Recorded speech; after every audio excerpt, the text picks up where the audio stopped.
Hello investors, आज date है 4 दिसंबर 2025। आज हम बात करने जा रहे हैं मीशो के आईपीओ के बारे में कि हमें इसमें अप्लाई करना चाहिए और नहीं करना चाहिए। इसके साथ में हम देखते हैं इसका क्या बिजनेस है, क्या प्रॉफिट कर रही है कंपनी या फिर क्या इसका स्टेटस है। तो मीशो जो है ई कॉमर्स कंपनी है। इसके जो मेन कॉम्पिटिटर है वो है फ्लिपकार्ट और अमेजोन। बट मीशो इस कैटेगरी में काफी अच्छा परफॉर्मेंस कर रहा है। मीशो का जो मेन बिजनेस आता है, जो हमारे विलेजेस है, जो आउट ऑफ सिटी है, मेन जो टियर 2 सिटीज है, उनसे ज्यादा रेवेन्यू आ रहा है मीशो का। मीशो स्टार्टेड हुआ था 2015 के अंदर। और जो आई प्रमोटर है वो भी काफी यंग है, डायनामिक है। उनका नाम है मिस्टर विदित अतारे, है ना। वो 2015 में कंपनी को लॉन्च किया था उन्होंने। उसके बाद से कंपनी कंटिन्यू सेल्स में, अगर हम देखते हैं, इंक्रीज कर रही है। अब इसके आईपीओ के बारे में बात करते हैं कि आईपीओ 3 तारीख से ओपन हुआ, कल से 5 तक के ओपन है, यानी कल तक के लिए ओपन है। लोड साइज होगा इसका 135 क्वांटिटी का, और प्राइस रेंज होगा 105 से 111 के रेंज के बीच में। तो जो हायर होगा वही लोड साइज होगा। अगर हम इसमें अप्लाई करते हैं तो हमें 14,000 रुपये मिनिमम इन्वेस्ट करने पड़ेंगे, 14,175 रुपये। इशू साइज इसका 5,400 करोड़ का है। उससे ये मेन जो फोकस रहेगा इनका वो रहेगा अपनी सैलरी पे एक्सपेंड करने में, सैलरी देने के लिए या फिर उस। और फेस वैल्यू आ रहा है 1 रुपये बेस पे। और इसकी लिस्टिंग रहेगी 10 दिसंबर को। अलॉटमेंट आपको 8 तारीख को ही मिल जाएगा। और 9 तारीख तक अगर किसी का अप्लाई नहीं होता है और ओपन नहीं होता है उसका अलॉटमेंट, तो उसे 9 तारीख को रिफंड भी इशू हो जाएगा पैसे का। अब इसमें हम बात करते हैं फर्स्ट दिन ही काफी बम्पर जब सब्सक्रिप्शन है। अगर क्यू आई बी की बात करें, जो कि क्वालिफाइड इंस्टीट्यूशनल इन्वेस्टर है, उन्होंने 2% उनका कोटा फिल हो गया है।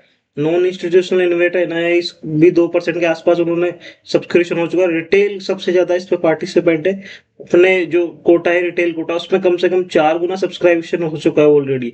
तो ये तो फर्स्ट ही दे, टोटल ओवरऑल 2.5 गुना ये आईपीओ सब्सक्राइब हो चुका है एक ही दिन का। कल और परसों बाकी, तो ये मुझे लगता है इसमें अच्छा खासा सब्सक्रिप्शन मिलेगा। अब उसमें से किसको अलॉटमेंट होता है, किसी को नहीं होता।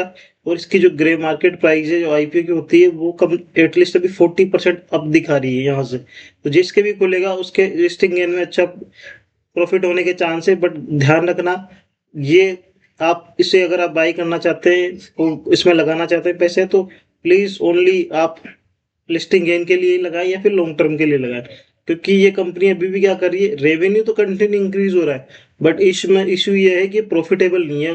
कंटिन्यू कंपनी लॉस कर रही है। जैसा कि हमने लास्ट में देखा था, जोमेटो हो गया, वो भी काफी फैंसी।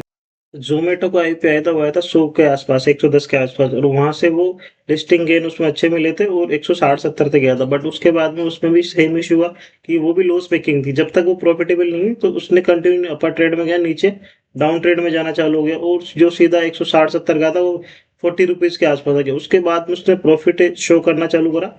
प्रॉफिट शो करने के बाद में फिर जाके उस कंपनी का शेयर आज निफ्टी 50 की टॉप कंपनी है। तो ये भी अगर हम देखें वैल्यूएशन वाइज काफी थोड़ा हेवी है और लॉस मेकिंग है अभी भी। तो हो सकता है इसे 1 से 2 साल प्रॉफिट मेकिंग होने मिलेगा। तो जब ये नीचे की तरफ जाए और कंसोलिडेशन हो, उसी एरिया में जब ट्रेंड चेंज हो, हम उस टाइम पे लॉन्ग टर्म के लिए बाई कर सकते हैं। अभी हमें लिस्टिंग गेन के लिए बाई करना है। तो लिस्टिंग गेन जैसे ही हो, हमें वहीं से ही बाहर निकल जाना है। क्योंकि लॉस मेकिंग कंपनियों में भी इशू क्या हो रहा है कि कोई भी हो, चाहे वो पेटीएम हो गई, जोमेटो हो गई, जो भी फैंसी कंपनी आई थी, उन सभी में ये डाउन आईपीओ ओपन है, उनके बाद अच्छा ओपन तो होता है, बट नीचे की तरफ फिर डाउन आना चालू होता है। तो डाउन आने के बाद में फिर वहां से कंसोलिडेशन होता है, उसके बाद में अपसाइड में जाता है। चाहे से वो नाइका हो गई, हमने नाइका भी, अगर आप 2 4 3 साल पहले आए उसका आईपीओ था, उसमें भी सेम था, लेकिन अब ट्रेंड में है वो सारी कंपनी, क्योंकि तो इसके हम रेवेन्यू की बात करते हैं। 2023 में इसने 5,700 करोड़ का रेवेन्यू किया था। 2024 में 7,600 करोड़ का रेवेन्यू किया था। 2025 में 9,000 करोड़। तो रेवेन्यू कंटिन्यू अपसाइड में है, बट इसमें टोटल लॉस मेकिंग कंपनी हो रही है काफी। ये हम 2025 की बात करते हैं, कम से कम 4,000 करोड़ रुपए कंपनी ने लॉस में कर दिए। टोटल इसकी मार्केट कैप है 50,000 करोड़ की, उसमें से भी लॉस मेकिंग है। बट इसके जो कॉम्पिटिटर है अमेजोन, फ्लिपकार्ट, वहां से ज्यादा इसका कॉम्पिटिशन आ रहा है। और जो टियर 1 सिटीज है वहाँ थोड़ा कॉम्पिटिटर ज्यादा है इसका।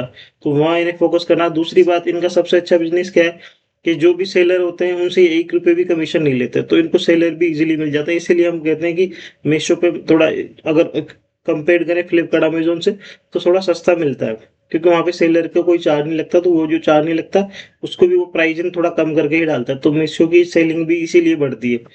तो ये सारे इसके मेन रीजंस है कि आप इसके लिए बाय कर सकते हैं हमारी तरफ से थम्स अप है।